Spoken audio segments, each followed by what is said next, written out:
Good morning స్వతంత్ర TV daily news and analysis DNA live షోకి స్వాగతం. నేను మీ లక్ష్మీ హారిక. రాజకీయాల్లో విమర్శలు సహజం, కానీ ఆ విమర్శలు హద్దులు దాటితే సాంకేతిక సవాళ్లు వాస్తవం. కానీ వాటిపై రాజకీయ సవాల్ విసిరితే అంతర్జాతీయంగా ఒక సామ్రాజ్యం ఉత్సవాలు చేసుకుంటుంటే మరో దేశం శోక సంద్రంలో మునిగిపోతే వీటన్నింటి వెనుక ఉన్న అసలు నిజాలను, లోతైన విశ్లేషణలను మీ ముందుకు తెచ్చేదే ఈనాటి మన DNA live show. So Telugu రాష్ట్రాల రాజకీయాల సందడి, అంతర్జాతీయ వ్యూహాల వరకు నేటి ప్రధాన అంశాలపై క్షేత్రస్థాయి డేటాతో సమగ్రమైన విశ్లేషణ అందించడానికి మనతో పాటు లైవ్లో ఉన్నారు ప్రముఖ సీనియర్ అనాలిసిస్ట్ శ్రీ కోటేశ్వరరావు గారు. Welcome to the show sir. నమస్తే సార్ కోటేశ్వరరావు గారు. నమస్తే. సో చర్చలోకి వెళ్లే ముందు ఈరోజు మీడియాలో వచ్చిన హెడ్లైన్స్ని చూద్దాం. సో ముందుగా మనం పయనీర్లో చూద్దాం. ది పయనీర్ పేపర్లో వచ్చిన మెయిన్ హెడ్లైన్స్ చూద్దాం. Why delay on SBI caps? CM urges union ministers to expedite appointment for valuation of HYD Metro. So says prolonged process creating operational uncertainty. Writes separate letters to union ministers. So next వచ్చేసి gross negligence towards irrigation projects. KTR lashes out at Revant government. Slams it for placing BRS leaders under house arrest. So next మనం చూసినట్లయితే why is the government silent of Fatima educational institutions? Union minister Sanjay questions Revanth government. So alleges MIM chief has no respect of courts or law. And next వచ్చేసి ensure no eligible vote is deleted. DCM Bhatti directs Congress cadre on set process. And next వచ్చేసి BRS misleading farmers and Kaleshwaram. Uttam slams BRS regime for irregularities in the project. Says barrage repairs to be over by mid-2027. So మనం చూసుకున్నట్లయితే pioneer పేపర్లో వచ్చినటువంటి main headlines ఇవి. Where is the action on monsoon related issues? Union Minister Kishan slams God for neglecting people's hardships. So next వచ్చేసి will strongly oppose bill to sack ministers in custody for 30 days Kong. So మనం next చూసుకున్నట్లయితే వెలుగులో main headlines చూద్దాం. ఒక్క దెబ్బతో అందరినీ లేపేసే వాళ్ళం, so మాతో చర్చలు జరిపేందుకు ఎవరు ఉండరని వదిలేశాం.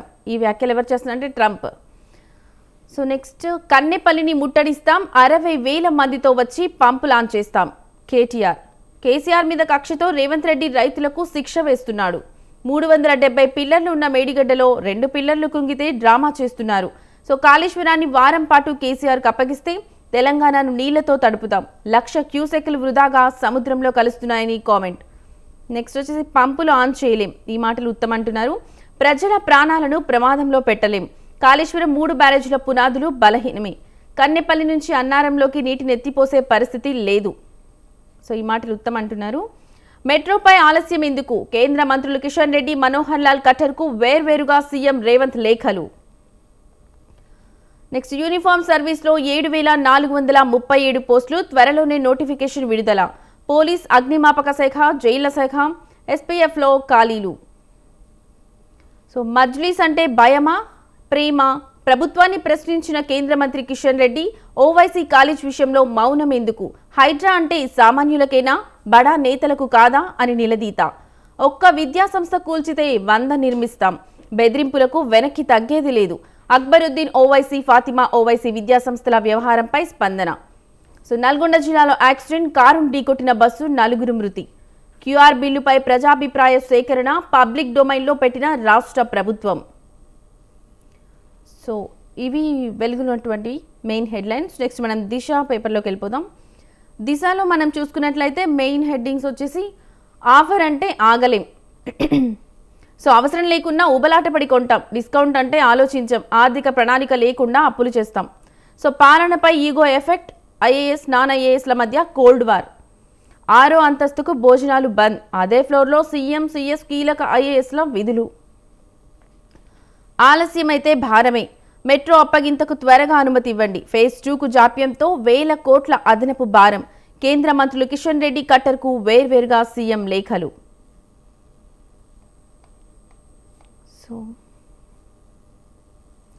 నెక్స్ట్ 415 లక్షల కోట్లు భారతీయుల వద్ద భారీగా బంగారం నిల్వలు అయినా ఏటా భారీగా దిగుమతులు. గోల్డ్ మానిటైజేషన్ 2.0 పై కేంద్రం ఫోకస్. కొత్తగా క్యూఆర్ బిల్లు, జీహెచ్ఎంసీ స్థానంలో కొత్త చట్టం, ప్రజాభిప్రాయ సేకరణ కోసం ముసాయిదా విడుదల. ఒకే పాలనా వ్యవస్థలోకి జీహెచ్ఎంసీ, సైబరాబాద్, మల్కాజ్గిరి. సో 2437 అదనపు పోస్టులు. పోలీస్ శాఖలో 5000 నుంచి 7437కు పెంచిన ప్రభుత్వం. కన్నెపల్లి నుంచి నీళ్లు ఎత్తిపోయండి. కేసీఆర్కు కాళేశ్వరాన్ని అప్పగిస్తే వారంలో రాష్ట్రమంతటికి నీళ్లు. ఎలోనినోపై సీఎం రేవంత్ కు సోయి లేదు. బీఆర్ఎస్ వర్కింగ్ ప్రెసిడెంట్ కేటీఆర్ ఈ వ్యాఖ్యలు చేసింది. సో నెక్స్ట్ వచ్చేసి మనం నమస్తే తెలంగాణ పేపర్లోకి వెళ్ళిపోదాం. నమస్తే తెలంగాణలో వచ్చిన మెయిన్ హెడ్లైన్స్. ఆపితే ఆగుతామా, ఈ నీళ్లను ఆపలేరా. సో కాళేశ్వరాన్ని కేసీఆర్కు వారం రోజులు అప్పగిస్తే ఊరూరా నీళ్లు పారిస్తాం. తెలంగాణకు వరం. కాళేశ్వరం తెలంగాణకు వరం, రేవంత్ రాష్ట్రానికి శనీశ్వరం. చేత కాకపోతే తప్పుకోండి, ప్రభుత్వానికి కేటీఆర్ సవాల్.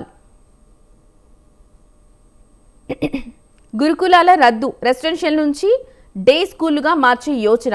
కేసీఆర్ తీసుకొచ్చిన విద్యా వ్యవస్థ రద్దుకు రేవంత్ సర్కార్ యత్నాలు. అనుకూల ఉపాధ్యాయ సంఘాలతో పావులు కదుపుతున్న వైనం. ఇప్పటికే గుట్టుగా సంతకాల సేకరణ చేపట్టిన చర్చ. నిరుద్యోగుల జంగ్ సైరన్. మేడిగడ్డకు 91,000 క్యూసెక్కుల వరద. ఎగువ నుంచి భారీగా ఇన్ఫ్లో. 85 గేట్ల ద్వారా నీరు కిందికి. అడుగడుగున అడ్డగింత, దారి పొడవునా నిర్బంధం. దాటి వచ్చిన గులాబీ సైన్యం. కన్నెపల్లికి వెళ్లకుండా కాంగ్రెస్ ప్రభుత్వం విఫల యత్నం. అడుగడుగున చెక్పోస్టులు, నేతల ముందస్తు అరెస్టులు. సో ఇల్లు మారితే ఓటు మారుతుందా, ఓటు పోతుందా? బిఎల్ఓ మీ ఇంటికి రాకపోతే ఏం చేయాలి? ఎన్యూమరేషన్ ఫామ్ ఇచ్చాక అడ్రస్ మారితే 2 రాష్ట్రాల్లో ఓటు ఉంటే ఏం చేయాలి? 2002 జాబితాలో పేరు లేని వారి పరిస్థితి ఏంటి? తుది జాబితాలో లేకుంటే ఓటు పోయినట్లేనా? సర్పై 50 సందేహాలకు సాధికార సమాధానాలు. సో నమస్తే తెలంగాణలో ఇవి మెయిన్ హెడ్లైన్స్. మనం ఆంధ్రజ్యోతికి వెళ్ళిపోదాం. ఆంధ్రజ్యోతిలో వచ్చేసిన మెయిన్ హెడ్లైన్స్ చూస్తే ఆమెకు 26, అతడికి 28. సో భారత్లో యువతీ యువకుల సగటు వివాహ వయసు ఇదే. నెక్స్ట్ కుట్రలు, బూతులు, హింస. వైసీపీ నమ్ముకున్నది వీటినే. ప్రభుత్వంపై బురద చల్లేందుకు ఫండింగ్. నన్ను పవన్ను దూషించేందుకు సోషల్ మీడియాకు నిధులు. నమ్మకమైన భాగస్వాములవుతాం. ఒకే ఒక్కడు 20 కోట్లకు టెండర్. ఉపాధి నిధులపై కాంట్రాక్ట్ ఉద్యోగి కన్ను. సో వీబీజీ రామ్జీలో ఏపీ బేష్. పవన్ పై అనుచిత వ్యాఖ్యలు, రావణ్ పై ఉపా కేస్. 5వ యూట్యూబర్ అరెస్ట్. రాముడు సొమ్ముతో విల్లాలు, విలాసాలు. తీరం దాటిన వాయుగుండం. ఉత్తర ఒడిశా, ఛత్తీస్గఢ్ వైపుగా పయనం. నేడు కోస్తాలో వర్షాలు. కోస్తాంధ్ర ఓడరేవుల్లో 3వ నెంబర్ భద్రతా సూచిక. స్థానిక ఆసుపత్రిలోనే సదరం స్లాట్స్. 8 నుంచి బుకింగ్కి అవకాశం. సో ఆంధ్రజ్యోతిలో వచ్చేసి ఇవి మెయిన్ హెడ్లైన్స్. మనం నెక్స్ట్ సాక్షికి వెళ్ళిపోదాం. సాక్షిలో మనం చూసుకున్నట్లయితే మెయిన్ హెడ్డింగ్ ఫారాలు ఎక్కడ సార్? ఎన్యూమరేషన్ ఫారాలు అందక ఓటర్ల గగ్గోలు. అన్ని జిల్లాల్లోనూ అదే పరిస్థితి. వైఎస్ఆర్సీపీ ఓటర్లే టార్గెట్. ప్రశ్నించి గొంతును నొక్కడానికి అత్యంత ప్రమాదకర ధోరణి వైపు పోలీసు వ్యవస్థలు నడిపిస్తున్నారు. సీఎం చంద్రబాబుపై మాజీ ముఖ్యమంత్రి వైఎస్ జగన్ తీవ్ర ఆగ్రహం. నడిసంద్రంలో చిక్కుకొని చేపల వేటకు వెళ్లి వేర్వేరు ప్రాంతాల్లో 2 బోట్లు గల్లంతు. మహిళల T20 ప్రపంచ కప్ జగజ్జేత ఆస్ట్రేలియా 7వసారి ట్రోఫీ కైవసం. ఫైనల్ ఇంగ్లాండ్పై 7 వికెట్లతో జయబేరి. సో గిరిజన మహిళను వివస్త్రను చేసి దాడి చేసినా అరెస్టులు లేవు. సోషల్ మీడియాలో ప్రభుత్వాన్ని ప్రశ్నిస్తే మాత్రం కేసులు, అరెస్టులు, చిత్రహింసలు. నాన్ బెయిలబుల్ కేసుల. రాష్ట్రానికి కావాల్సింది రౌడీ పోలీస్ రాజ్యం, జంగిల్ రాజు కాదు. ప్రజలకు భద్రత, బాధితులకు న్యాయం చేసే వ్యవస్థ కావాలి. హే రామ్ సేవ్ ఆంధ్రప్రదేశ్ అంటూ ఎక్స్ ఖాతాలో వైఎస్ జగన్ పోస్ట్. అన్ని ఎన్యూమరేషన్ ఫారాలు అందక ఓటర్ల గగ్గోలు. సో అన్ని జిల్లాల్లోనూ అదే పరిస్థితి. ప్రతిపక్ష పార్టీ సానుభూతి పరులైన ఓటర్లకు అందని ఫారాలు. సో ఇవి ప్రధాన వార్తా పత్రికలలో ఉన్నటువంటి మెయిన్ హెడ్లైన్స్. సో కాళేశ్వరం ప్రాజెక్టులోని మేడిగడ్డ బ్యారేజ్, లక్ష్మీ బ్యారేజ్ పునరుద్ధరణ, నీటి నిల్వ సామర్థ్యంపై అధికార కాంగ్రెస్, ప్రతిపక్ష బీఆర్ఎస్ పార్టీల మధ్య తీవ్రమైన రాజకీయ వివాదం నడుస్తోంది. సో బీఆర్ఎస్ నేత కేటీఆర్ కన్నెపల్లి పంప్ హౌస్ ను సందర్శించి కాంగ్రెస్ ప్రభుత్వంపై తీవ్ర విమర్శలు చేశారు. గోదావరిలో పుష్కలంగా నీరుందని, కేవలం రాజకీయ కక్షతోనే ప్రభుత్వం నీటిని సముద్రం పాలు చేస్తోందని ఆరోపించారు. కన్నెపల్లి పంప్ హౌస్లోని బాహుబలి మెట్లను ఆన్ చేసి నీటిని ఎత్తిపోసే తెలంగాణలోని 26కు పైగా జిల్లాల్లో ఉన్న కరువు పరిస్థితులను అధిగమించవచ్చని పేర్కొన్నారు. అయితే ఈ వాదనని రాష్ట్ర ఇరిగేషన్ శాఖ మంత్రి ఉత్తమ్ కుమార్ రెడ్డి ఖండించారు. కేవలం ఒక్క పిల్లర్ మాత్రమే కాకుండా మేడిగడ్డ, అన్నారం, సుందిల్లా బ్యారేజ్ల పునాదులలో, బేస్మెంట్లలో తీవ్రమైన లోపాలున్నాయని national dam safety authority NDSA స్పష్టమైన నివేదిక ఇచ్చిందని పేర్కొన్నారు. ఈ 3 బ్యారేజ్లలో ప్రస్తుతం నీటిని నిల్వ చేస్తే బలహీనమైన పునాదుల వల్ల బ్యారేజీలు పూర్తిగా కొట్టుకుపోయే ప్రమాదం ఉందన్నారు. ఒకవేళ మేడిగడ్డ కూలిపోతే దిగువన ఉన్న భద్రాచలం టౌన్, భద్రాచలం పుణ్యక్షేత్రంతో పాటు 44 గిరిజన గ్రామాలు కొట్టుకుపోయి జల సమాధి అవుతాయని హెచ్చరించారు. ఈ వివాదాన్ని గురించి మీరేమంటారు కోటేశ్వరరావు గారు? సో కోటేశ్వరరావు గారు చెప్పండి, KTR గారు వారం రోజుల్లో మేడిగడ్డకు రిపేర్ చేసి చూపిస్తామంటున్నారు. సో NDSA అంటే నేషనల్ డ్యామ్ సేఫ్టీ అథారిటీ వంటి కేంద్ర సంస్థల అనుమతులు, సుదీర్ఘ సాంకేతిక ప్రక్రియ లేకుండా ఇది వారం రోజుల్లో సాధ్యమయ్యే పని అంటారా? KTR లేదా BRS చెప్పినట్టుగా వారం రోజుల్లో పరిష్కారం అయ్యేటువంటి సమస్య కాదు. దానికి వాళ్ళ దగ్గర ఏమి అల్లావుద్దీన్ అద్భుత దీపాలు కానీ లేదా ఇతర మంత్రదండాలు కానీ ఏమీ లేవు. బాధ్యతాయుతంగా మాట్లాడాల్సినటువంటి అవసరం ఉందనేది ఈ సందర్భంగా చెప్పక తప్పదు. అయితే ఇదే సమయంలో 2.5 సంవత్సరాలుగా నేషనల్ డ్యామ్ సేఫ్టీ అథారిటీ నివేదిక పేరుతోటి 2.5 సంవత్సరాలుగా రాష్ట్ర ప్రభుత్వము ఏ ఒక్క నిర్దిష్టమైనటువంటి చర్య, మరమ్మతుల, పునరుద్ధరణ పేరు ఏదైనా పెట్టనివ్వండి, ఒక ప్రాజెక్టు నిర్మించినప్పుడు లోపాలు తలెత్తాయి, వాటిని సరిచేయటానికి గడిచినటువంటి 2.5 సంవత్సరాలుగా ఇంతవరకు ఒక నిర్దిష్ట చర్య తీసుకోకపోవడం అనేది కూడా సమర్థనీయం కాదు. రాష్ట్ర ప్రభుత్వం నుంచి ఆ విధమైనటువంటి లోపం ఉన్నది. ఆ లోపం ఉంది కనుకనే KTR ఆ విధంగా మాట్లాడుతున్నారు. మేము సామూహికంగా వెళ్ళి పంపులను ప్రారంభిస్తామని చెప్పేసి చెప్పడం చూస్తున్నాం. ఇవన్నీ కూడా అతిశయోక్తులతో కూడినటువంటి వ్యవహారం. ప్రభుత్వం వైపు నుంచి ఉన్నటువంటి బలహీనతను సొమ్ము చేసుకునేందుకు ఆడుతున్నటువంటి ఒక మైండ్ గేమ్ తప్ప మరొకటి కాదనేది నా అభిప్రాయం. ఓకే కోటేశ్వరరావు గారు, సో మనం అలా చూసుకున్నట్లయితే మంత్రి ఉత్తమ్ కుమార్ రెడ్డి గారు బ్యారేజ్ నుండి నీళ్లు వదిలితే 44 గిరిజన గ్రామాలు జల సమాధి అవుతాయని హెచ్చరిస్తున్నారు. మరి కేవలం రాజకీయ ప్రయోజనాల కోసమే కాంగ్రెస్ భయాందోళన సృష్టిస్తుందా, లేక నిజంగానే పునాదుల్లో అంతటి ఘోరమైన లోపాలున్నాయంటారా?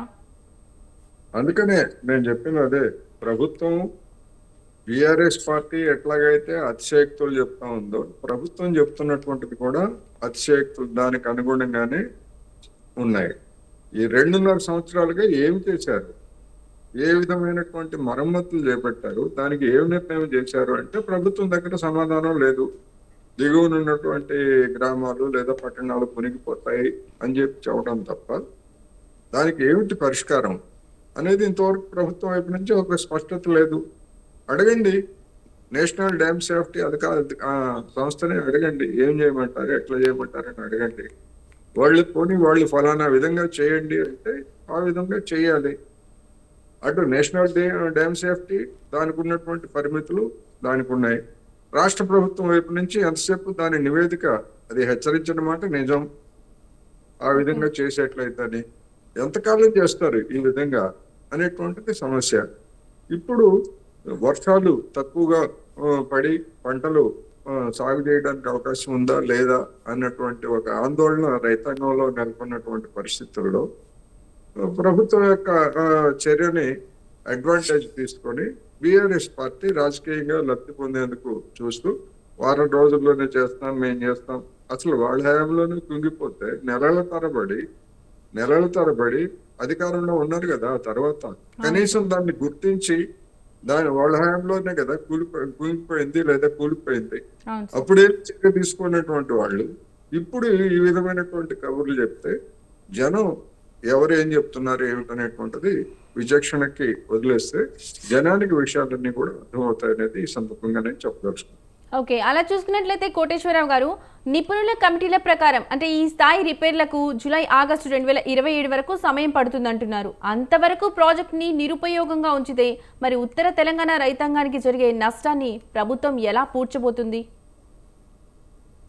అదే కదా ఇప్పుడు ప్రభుత్వం చెప్తున్న దాని ప్రకారం నీటిని నింపేట్లయితే డ్యాము అది కొట్టుకుపోతుంది, బ్యారేజ్ కొట్టుకుపోతుంది అనేటువంటిది వాళ్ళు చెప్తున్నారు. అవును. అందుకని 2.5 సంవత్సరాలు ఖాళీగా ఉండి ఇంకా ఎప్పుడో టైం పడుతుంది అని అంటే ఇది తీవ్రమైనటువంటి నిర్లక్ష్యం, బాధ్యతారహితం. ప్రభుత్వం వైపు నుంచి నిర్లక్ష్యం, బాధ్యతారహితంగానే చెప్పాలి ఓకే. దీన్ని. అందుకని ఇప్పటికైనా నిర్దిష్టంగా చర్యలు తీసుకోండి. ఇంతవరకు నిర్దిష్టంగా ఆ చర్యలు ఏమిటనేటువంటిది జనానికి తెలియదు.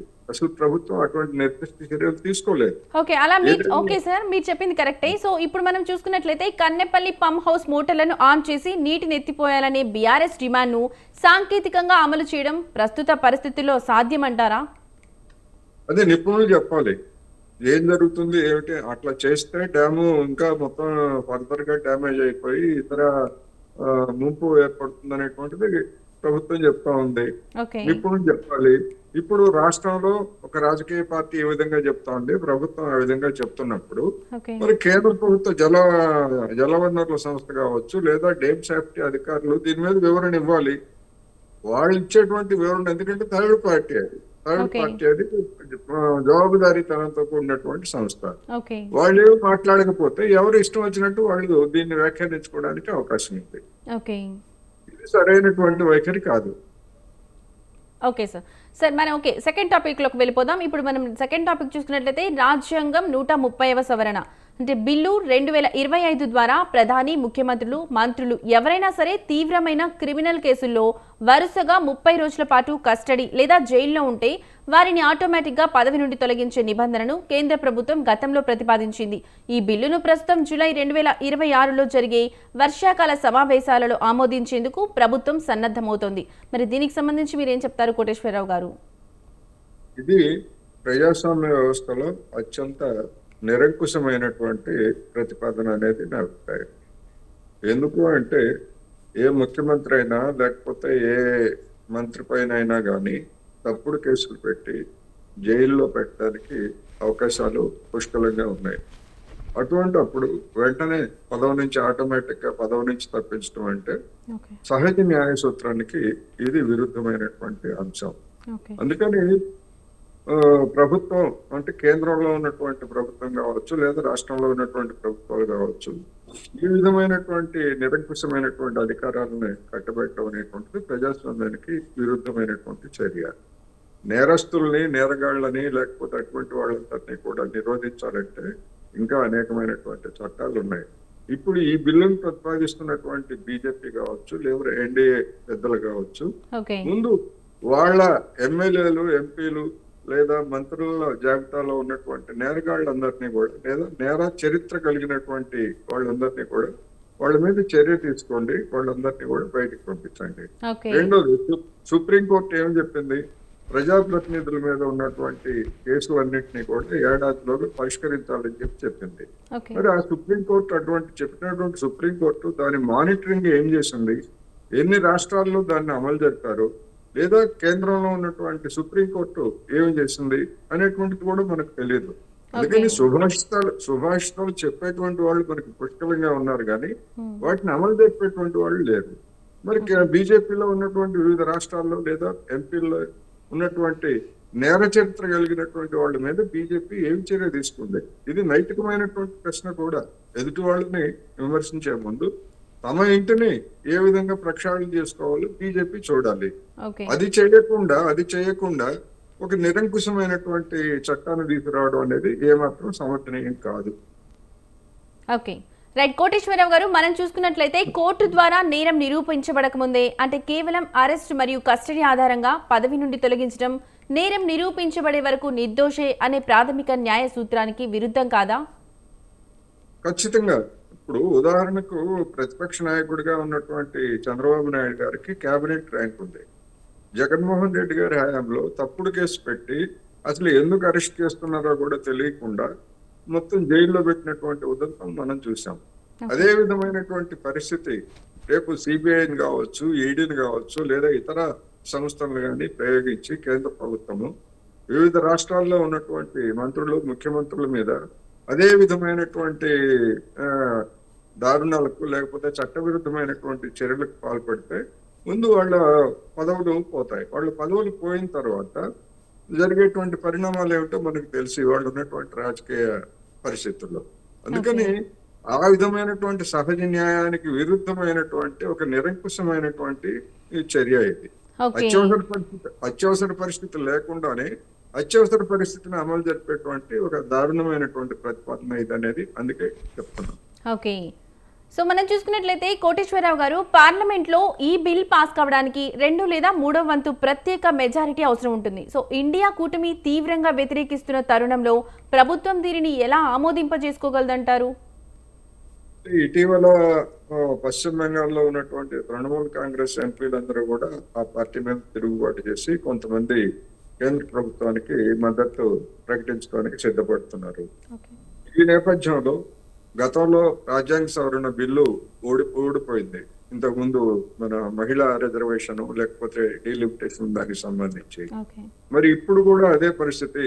అంత మెజారిటీ ఒక 20 మంది ఎంపీలు జాయిన్ అయినంత మాత్రాన, లేదా మరికొన్ని రాష్ట్రాల్లో మరికొంతమంది ఎంపీలు జాయిన్ అయినంత మాత్రాన అవసరమైనటువంటి రాజ్యాంగ సవరణకు బలం చేకూరుతుందా లేదా అనేటువంటిది ఇప్పుడు చూడాల్సి ఉంది. ఎందుకంటే ఏదో విధంగా ప్రలోభ పెట్టి లేకపోతే మరొకటి చేసి తన యొక్క నిరంకుశమైనటువంటి చట్టాలని, బిల్లుల్ని ఆమోదించేందుకు కేంద్రంలో ఉన్నటువంటి ప్రభుత్వం ప్రయత్నిస్తూ ఉంది. ఏం జరుగుతుంది ఏమిటనేటువంటి ప్రస్తుతానికైతే ఊహాజనితమే.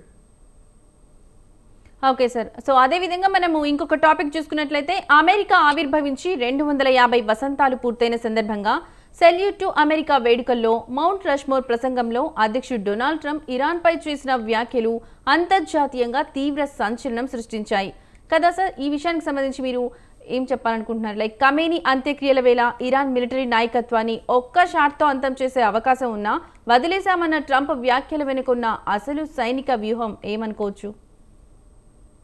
బ్రిటిష్ సామ్రాజ్యవాదం నుంచి దాని యొక్క వలస విధానానికి వ్యతిరేకంగా పోరాడినటువంటి అమెరికా 250 సంవత్సరాల క్రితం స్వాతంత్రం పొందింది.